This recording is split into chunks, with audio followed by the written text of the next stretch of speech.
Bon, demain, point de presse du premier ministre François Legault. Emmanuel, prévu à 17 heures, possiblement à 17 heures, le point de presse. Qu'est-ce que ça signifie d'habitude? Des grosses annonces. Des annonces. Enfin, grosses, on ne sait pas pour qui. Mais c'est de toute évidence le plan de match pour les semaines de relâche. Je ne sais pas pourquoi on dit la semaine, parce qu'il y en a au moins deux au Québec, hein, deux ou trois même. Bon, on va placer ça dans le contexte parce qu'on connaît la situation depuis déjà 3 semaines ou même 4 semaines. La courbe redescend jour après jour. Là. Il y a de petites fluctuations, mais une sorte de plateau. Le bilan des dernières 24 heures, enfin, ça se trouve être samedi, en bas de 800 nouveaux cas. Mais quand on regarde et on gratte un petit peu, Emmanuel, il y a à peine 22 000 tests. C'est vraiment pas beaucoup. Mais on peut parler d'un plateau là, autour de 1000 cas à peu près à chaque jour. Dans ce contexte, compte tenu du danger des variants, Emmanuel, et des dangers de la semaine de relâche et des contacts qui pourraient s'y produire, est-ce que tu t'attends à un resserrement, autant soit peu, des mesures actuellement en place un peu partout, Emmanuel? Bien, resserrement, c'est parce que c'est difficile de resserrer bien davantage. Moi, j'espère surtout qu'il n'y aura aucun relâchement additionnel d'ici la mi-mars. Je pense que pour la semaine de relâche, il va y avoir un mécanisme de contrôle, que ce soit de faire des opérations policières dans les restaurants des zones oranges pour s'assurer que les gens qui sont déplacés respectent les règles, mais ça prend une mesure de contrôle. On le dit, on le répète, et bien en retard à mon goût, mais finalement, la semaine dernière, le gouvernement a reconnu qu'il y a une menace, c'est comme une épée de Damoclès au-dessus de la tête du Québec en ce moment. Toutes les santé publiques s'entendent pour dire qu'il ne faut pas se laisser leurrer par cette accalmie sur le front des cas. Les variants sont là. On a un très mauvais portrait au Québec de leur présence. Alors, d'ici à ce qu'on ait un contrôle et une vue d'ensemble de la situation, il ne faut rien relâcher absolument. On ne peut pas avoir le luxe de prendre des risques et de se ramasser dans une troisième vague ou une deuxième vague qui ne finit jamais. Une deuxième vague et demie, ou sinon une troisième. Mathieu, toi, apôtre des libertés et du retour, éventuellement, au restaurant, au cinéma, au théâtre, peu importe. Donc, comment tu vois ça? Est-ce que les dangers que représente la semaine de relâche et donc des relâchements potentiels valent le coup peut-être d'encadrement policier peut-être additionnel pour éviter, pour ne pas compromettre les sacrifices que tu as faits et tous les autres Québécois et Québécoises? Ben, je pense qu'il y a entre mes préférences et ce que je crois, ce que je crois qu'il va arriver, c'est pas la même chose. C'est-à-dire, à mon avis, il n'y aura pas de relâchement. À mon avis, s'il y a des mini mesures de déconfinement, elles ne seront pas significatives. Donc, je crois que le gouvernement, on a pour un bon mois de cycle, d'une manière ou de l'autre, de confinement assez rigide. Bon, ça, je pense que ça me paraît évident. Hélas, j'ajoute, parce que quant à moi, plus la crise dure et moi, tous ceux qui me disent qu'elle va bientôt finir, je pars à rire.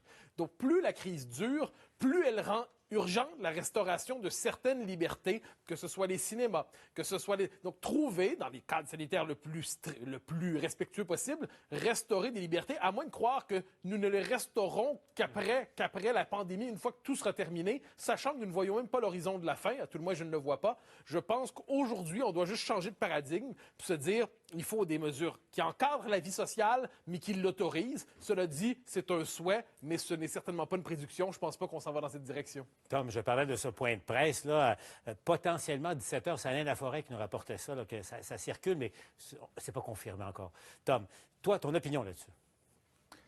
Moi, je pense que l'alarme a sonné pour le gouvernement il y a une semaine, 10 jours maintenant, quand ils ont appris que les 2 cas de variants sud-africains se trouvaient dans une zone qui s'apprêtait à changer de rouge à orange, c'est-à-dire le nord-ouest du Québec, Abitibi-Témiscamingue. Là, ils ne savaient plus quoi faire. Parce qu'il n'y avait aucune explication possible. Ils n'arrivaient absolument pas à retracer. Puis là, ils ont commencé une vérification plus massive à Montréal pour voir la présence de ces autres variants. Moi, je suis un petit peu du même avis que Mathieu sur une chose, c'est-à-dire que le monde est topé, là. Alors, qu'on commence à dire qu'il y a une relâche, mais on n'a rien le droit de faire, ça serait la folie. C'est déjà très encadré. Il y a certaines activités, dont le ski, on peut patiner, on peut faire un certain nombre de choses. Laissez les gens.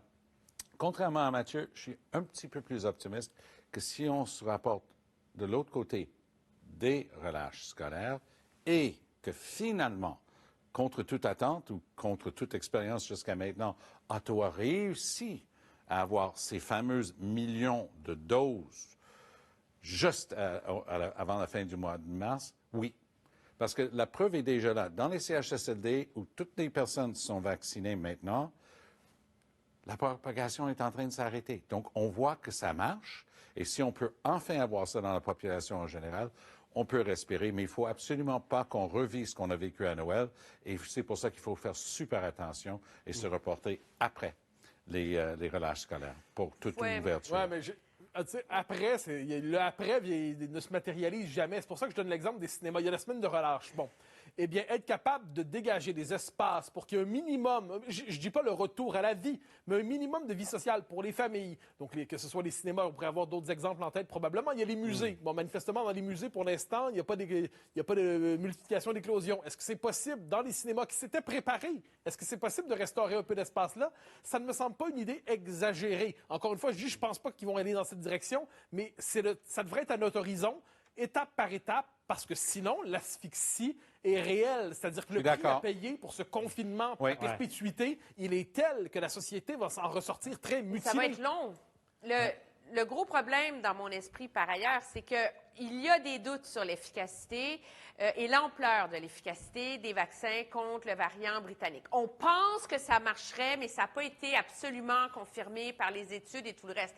Alors, plus ça prend du temps à vacciner la population, plus ce variant-là va devenir le variant dominant. C'est inévitable que ce soit au mois de mars, au mois d'avril ou au mois de mai. Au mois de mai, je m'excuse, là, c'est à peine si les gens de 65 ans et plus vont avoir été vaccinés là, au Canada et au Québec. Alors, c'est tout le reste de la société qui va être vulnérable et on va être pris avec des vaccins dont on ne maîtrise pas ou on ne sait pas exactement l'efficacité. Et ça, c'est sans compter les autres variants là, qui continuent. Là, on est sur le point de confirmer un nouveau variant aux États-Unis, etc. Alors, il va falloir que les gouvernements trouvent une façon de nous laisser vivre dans un environnement où on en a pour un long bout de temps avec des variants et des vaccins, que ça va prendre du temps de créer cette immunité de masse et on ne pourra pas rester dans cet isolement social quasi absolu dans lequel on est depuis le début septembre. Là. Mais ça, non, je suis absolument d'accord. C'est la société carcérale à certains égards. Donc là, dans les circonstances, en plus, le vaccin, effectivement, on souhaite qu'il soit efficace. La vaccination massive, la plus rapide, absolument. Mais sachant que manifestement, ça ne se joue pas comme on le souhaite. Sachant que devant nous, il n'y a pas de rédemption, il n'y a pas de libération, il y a simplement des petites accalmies. On va avoir une permission cet été, on va respirer un peu. Mais est-ce qu'on va entrer dans l'été en se disant que dès l'automne, ça va être reparti pour un autre cycle, sachant qu'on est dans cet esprit, mentalement, on est là-dedans? Je pense qu'il faut un horizon liberté au pluriel, raisonnable, mais ça doit être quand même à notre horizon. On sent que Mathieu a hâte. Emmanuel. Bon, je ne suis pas le seul, je crois. Non. Emmanuel, Mathieu, Tom, toujours un plaisir. Merci d'avoir été avec nous. À l'ajoute, je vous amène à joindre Jean-Charles dans son formidable